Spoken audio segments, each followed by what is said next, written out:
조갑제 TV 시청자 여러분 안녕하십니까? 2020년 4월 26일 오후입니다. 요사이 김정은 중퇴설을 이어받아서 여러 가지 추측 기사가 나오고 있습니다. 확정된 기사는 단 하나도 없습니다. 다 추측 기사입니다. 누구가 뭐라고 하더라, 소식통에 따르면은 뭐 등등 이렇게 나옵니다. 따라서 현재로 김정은이가 죽었을 리는 없지만은 중태냐, 아니면은 경미하냐, 아니면 아예 그런 건강 이상하고는 아무 관계 없는 무슨 코로나 대피 차원의 원산 행위냐 등에 대해서는 확인된 게 없습니다만은 양쪽으로 쫙 나눕니다. 한쪽은 신중론입니다. 증거가 없다. 그러니까 한국 정부 특이사항 없다. 트럼프 대통령 CNN의 중퇴설 보도는 부정확하다. 과거 자료를 이용한 것 같다. 그리고 미국의 합참 차장 김정은이가 지금도 핵미사일 통제하고 있다고 본다. 이게 아주 공식 논평입니다. 비공식으로 전해지는 한국과 미국, 일본 당국의 정보 판단도 특이사항이 없다는 정도입니다. 그러나 특이사항이 없다는 게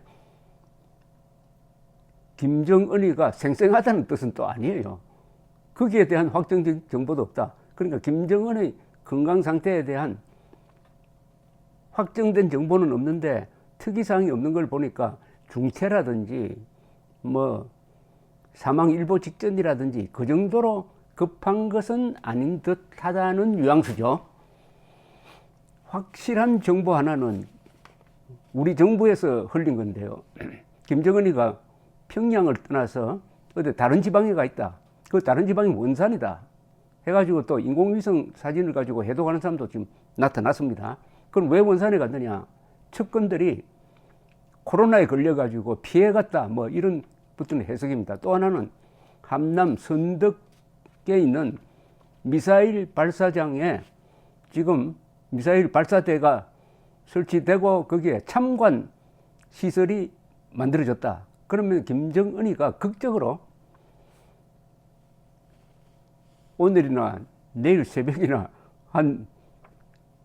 길어도 한 2, 3일 안으로 미사일 발사하는 현장에 등장해가지고 아주 세계 언론을 비웃는, 중병설을 비웃는 그런 컴백을 극적으로 할 것이다. 이렇게 양설입니다. 한쪽은 특이사항 없다로 정리가 되고 한쪽은 위중하다. 그런 가운데 또 무시할 수 없는 이야기가 이 로이터 통신과 아사히 신문에서 나왔어요. 양쪽이 똑같은 보도를 했습니다. 로이터 통신과 아사히 신문의 보도는 중국이 대외연락부장, 상당히 높은 직급입니다. 중국 공산당의 대외연락부장, 어떤 점에서는 이 외상보다도 더 위에 있는 사람이 숭타우라는 사람이 의료진 50명을 이끌고 23일 전에 위독설이 나도는 김정은과 관련돼 가지고 북한에 갔다. 그런데 김정은을 치료하러 갔는지 코로나 도와주러 갔는지는 모르겠다. 그러나 갔다. 50명을 데리고 갔다는 겁니다.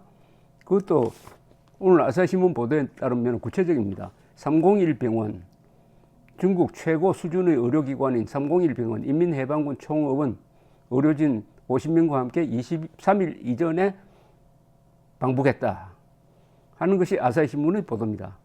로이터 통신은 또 비슷한 이야기를 했는데 23일 출발을 했다. 베이징에서 북한으로 출발했다. 그럼 이게 베이징에서 북한으로 출발했다는 게 비행기를 타고 갔는지 기차를 타고 갔는지, 기차 타면은 아마 24시간 좀 걸릴 겁니다. 근데 긴급한데 기차 타지는 않았을 거고 비행기 타면은 딱 항적이 잡힙니다. 근데 현재로는 북한으로 들어간 비행기 항적이 잡히지 않는다는 이야기도 있고, 우리 국방부와 국정원은 아직도 특이사항이 없다는 자세를 유지하고 있는 것으로 보입니다. 그런 가운데 이 윤상현, 상당히 소식통인 윤상현 직책이 이분이 외교통일위원장입니다. 무소속이고 최근에 인천에서 아주 격전을 치른 그때 당선된 이 윤상현 의원은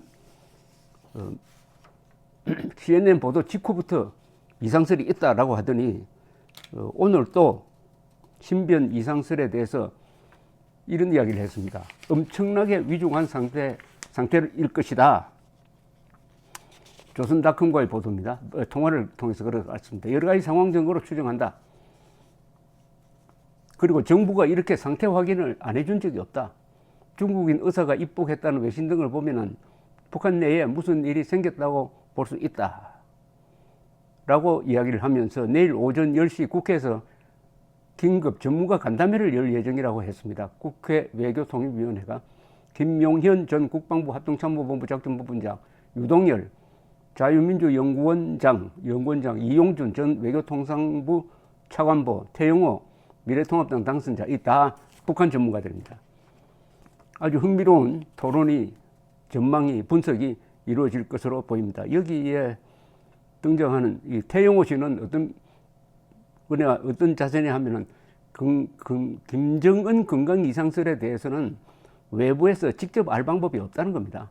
다만 간접적으로 바깥에서 4월 15일 왜 김일성 생일 때 나타나지 않았느냐 등등으로 해가지고 여러 가지 추측이 오고 가는데, 여기에 대해서 북한이 한 열흘이 지나도록 가만히 있고 반응이 없다는 것은 참 이상하다, 이런 주장을 하는 사람입니다. 그리고 유동열 자유민주연구원장은 평생 이 안보 전선에서 활동한 분인데 이분도 상당히 신중한 쪽입니다. 특이사항 없다는 정부 쪽이 맞을 것이다. 김용현 전 국방부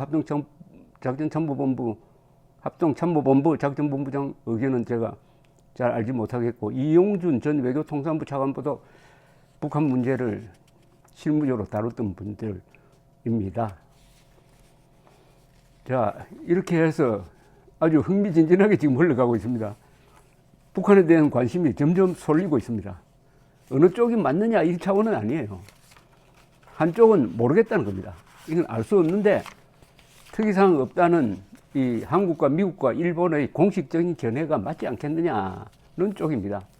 모르겠다는 것을 전제로 하고 신중론을 펴고, 이 윤상현 그리고 로이터, CNN, 아사히신문 이쪽은 상당히 조금 중태설의 무게를 두고 있습니다. 그렇다고 뭐 그분들도 틀림없다라고 주장하는 건 아니에요. 그러니까 이거는 뭐 누가 틀렸다 맞다 하는 이야기가 아닙니다. 자연스럽게 이런 분석을 하는 거죠. 또 한 분은 신중론을 펴는 분 중에서는 또 한 분이 곽길섭, 국정원에서 오랫동안 김정은 담당을 했던 사람입니다. 그분도 신중론을 펴고 있습니다. 자, 언제 이제 김정은이가 나타나긴 나타날 텐데, 뭐 한 달 동안 안 나타난다든지 이러면 이제 그거는 틀림없이 무슨 문제가 있는 것이죠. 아마 이번 주에, 뭐 내일부터 시작되는 주에 뭔가 나타날 것 같습니다. 그런데 과거를 보면은 조금 참고가 되는 게, 2011년 12월에 김정은이가 죽었을 때는 51시간 지나서 사망을 발표를 했습니다. 그 51시간 동안에 어떤 나라의 정보기관도 김정일이가 죽었다는 사실을 알지 못했습니다. 그런데 김일성이는 1994년 7월 8일 날 죽었는데 한 30몇 시간 지나서 7월 9일에 발표를 했습니다. 그 사이에 어느 정보기관이 알았느냐, 그거 확인된 게 없는데 그 당시 안기부가 김일성의 처인 김성애가 해외에 나가 있는 딸에게 전화하는 것을 감청을 해가지고 발표 전에 미리 알았다. 발표는 7월 9일 정오에 했습니다. 라는 주장이 있어요. 그건 조금 검증이 필요합니다. 또 한 사람 안 사람이 있습니다. 이분은 심진송이라는 무속인인데요.